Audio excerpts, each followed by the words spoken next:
Et si le passé pouvait être vu, comme on regarde un film? Et si cette technologie existait déjà, mais qu'elle était gardée secrète? Dans les profondeurs du Vatican, c'est l'histoire du chronoviseur, un appareil supposément capable de capter des images et des sons du passé. Pas une machine à remonter le temps, non. Une machine à voir le temps.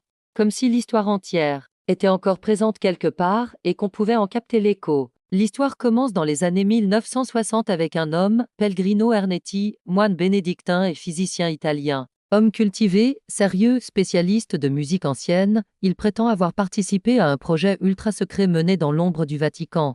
Un projet scientifique, spirituel et potentiellement explosif. Selon Ernetti, le Vatican aurait réuni une équipe de scientifiques et de religieux pour développer un appareil révolutionnaire, le chronoviseur, un dispositif capable de capter les ondes résiduelles laissées par chaque événement historique. Car, selon leur théorie, tout ce qui s'est passé émettrait une forme d'énergie visuelle et sonore qui continue à exister dans une sorte de champ cosmique. Le chronoviseur agirait alors comme un récepteur, accordé à ces fréquences du passé.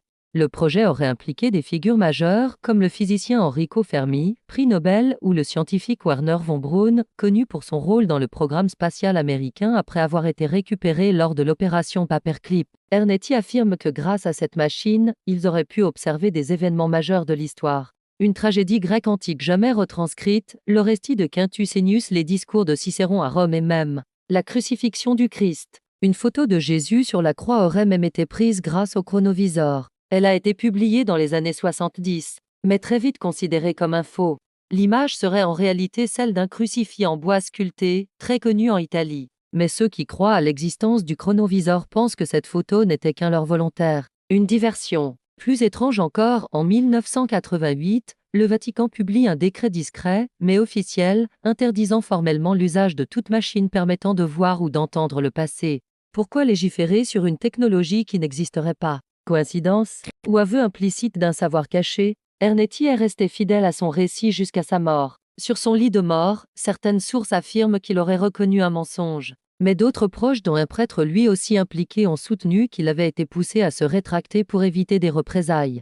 Depuis, aucune preuve matérielle du chronoviseur n'a été retrouvée. Mais de nombreux chercheurs en ésotérisme, en physique quantique spéculative, ou même certains historiens alternatifs continuent d'étudier le cas.